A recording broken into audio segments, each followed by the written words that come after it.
ternyata matanya itu nggak ada, polos aja, mulutnya nggak ada, hidungnya doang. Oh.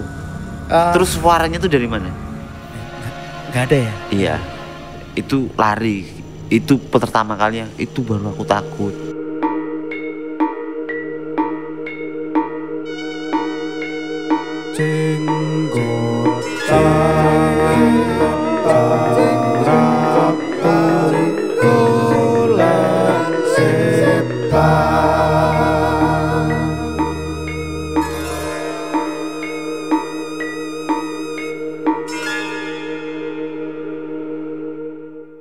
Salam jumpa di Jenggotan, Jengkeran, Ramutu, Golek Setan.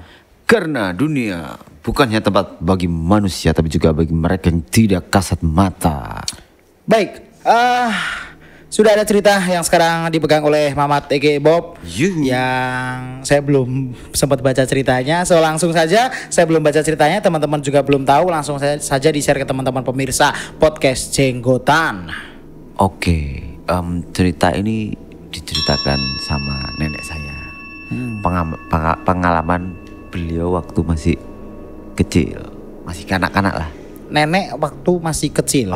Masih kanak-kanak. 1950? Segitu mungkin ya. Segitu. Sekitar 1950-an lah. Oke.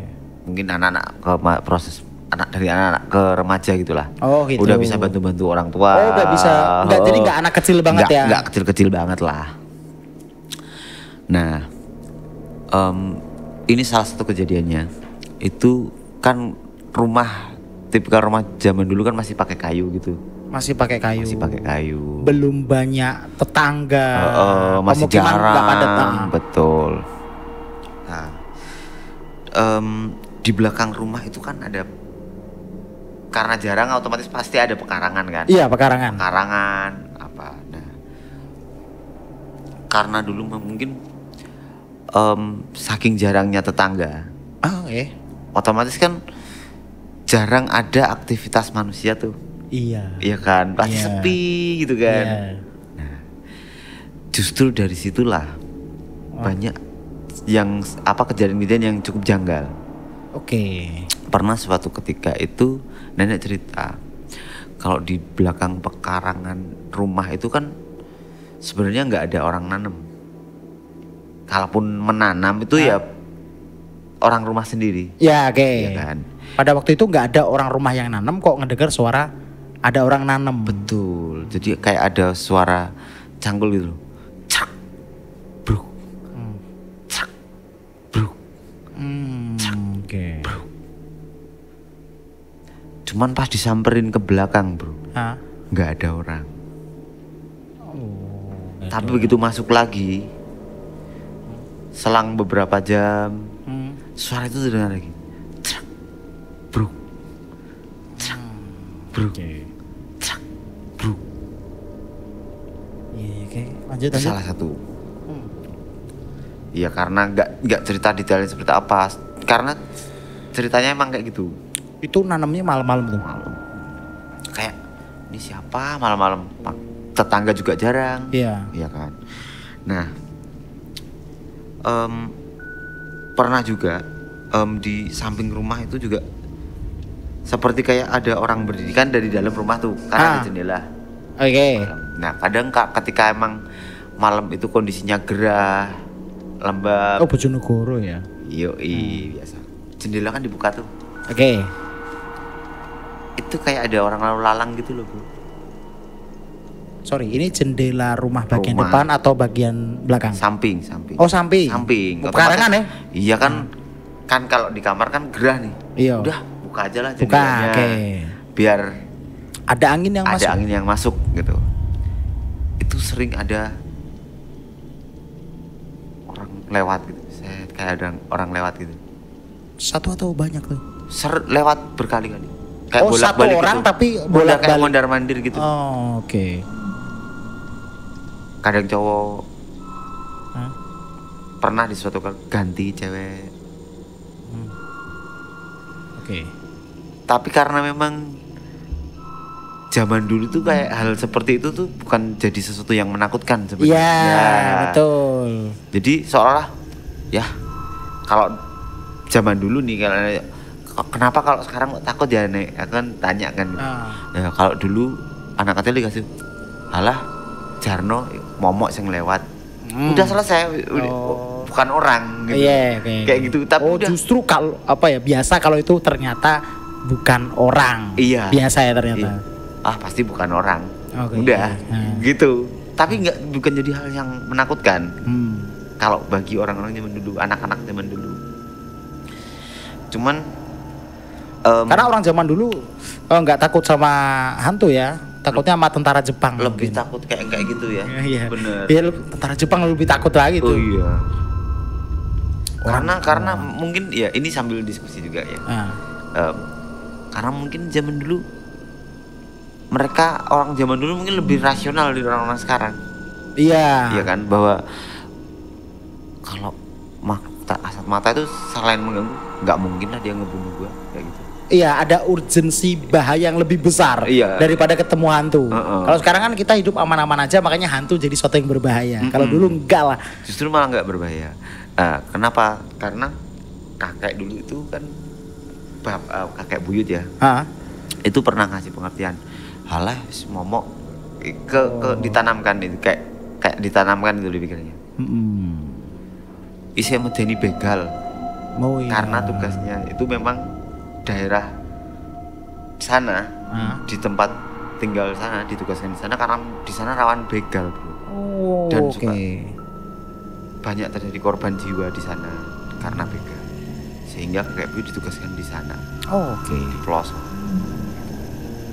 Alah, biarkan nggak bakal ngapa-ngapain, sing bahaya ki begal gitu katanya. Nah, ada kejadian unik, bro, katanya. Gimana tuh? Waktu itu disuruh bantuin menanak nasi. Adang bos Jawa. Menanak nasi. Ketika menanak nasi sudah berjam-jam dong, nggak mateng, bro. Iya. Emang maksudnya nasinya seberapa banyak? Iya kan tergantung. Satu inilah buat makan orang serumah kan sekitar 1 sampai 2 liter lah kira-kira begitu ya. Satu rumah ya. Iya, paling nggak kan yus. Namanya masak harian kan ya nanak nasi kan. Iya. Itu nggak matang. Nggak matang tuh, padahal udah berjam-jam.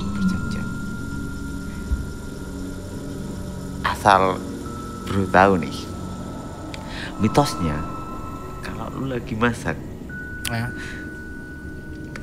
ada yang nungguin. Dan itu sosok yang tidak kasat mata. Itu nggak matang-matang, bro. Mitos zaman dulu tuh mungkin bisa saya ulangi dikit ya. Kalau misalnya kita menanak nasi nggak matang-matang, itu berarti pada saat kita masak itu ada sosok tak kasat mata yang lagi ngejogrok mungkin di dekat kita. Itu mitosnya seperti itu. Kalau sekarang aman, sudah beda teknologi. Cetek nunggu berjalan mateng dia. Dan kalau masak nasi pakai magicom nggak matang-matang, itu mitosnya. Itu magicom elemennya rusak, bro. Ya tak bawa ke tukang servis atau beli magicom yang baru. Enggak, tapi karena seperti itu tapi nenek enggak pernah merasa takut. Cuman ada satu yang paling takut dia. Apa tuh? Pernah satu malam itu mendengar kayak orang bersenandung gitu.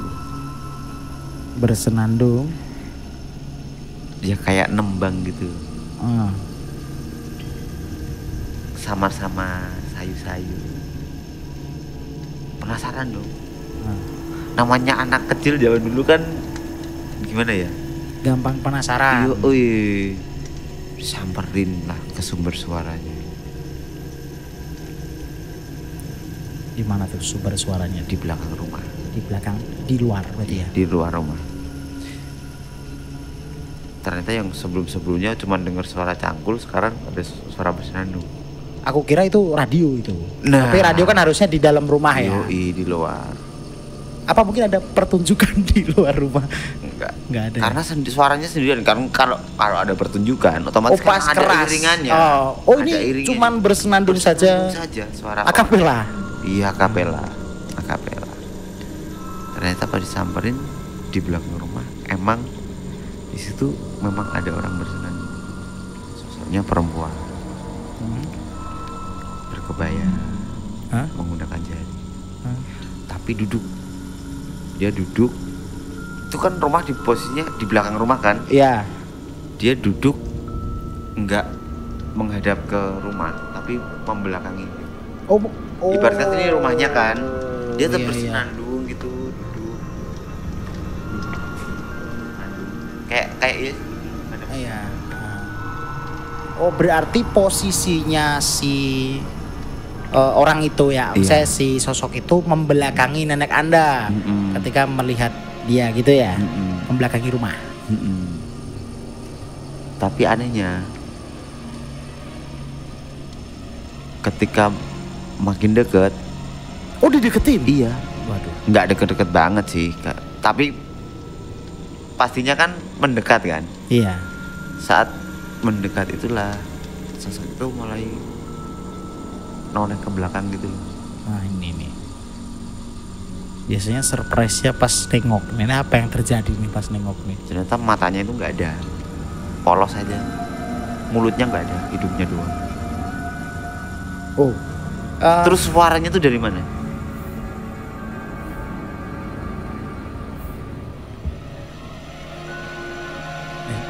Nggak ada ya? Iya, itu lari. Itu pertama kalinya, itu baru aku takut. Itu Katanya maksud kan. Anda matanya nggak ada itu, ya kan? Bola matanya nggak ada atau retinanya nggak ada atau gimana tuh? Iya, polos aja, nggak ada ini, kelopaknya nggak ada, ya, kulit polos kayak gitu. Oh, kulit Katanya, doang. nggak ada, heeh. Hanya hidung Iya, saja. polos aja, ya kayak rata tapi cuma sisa hidung aja. Itu takut, beneran takut, namanya waktu dulu masih kecil. Iya. Lari itu. Sebenarnya banyak sih cerita-cerita dari nenek itu. Nanti tak ceritakan lagi lah di lain kesempatan. Oke. Saya lupa ingat soalnya. Banyak sebenarnya. Tadi itu runtut tuh kalau ingat itu ceritanya. Kita bikin chapter 1 ini ya. Iya. Chapter 2-nya next time. Oke, itulah tadi program Jenggotan yang menceritakan tentang pengalaman neneknya Mamat di chapter pertama.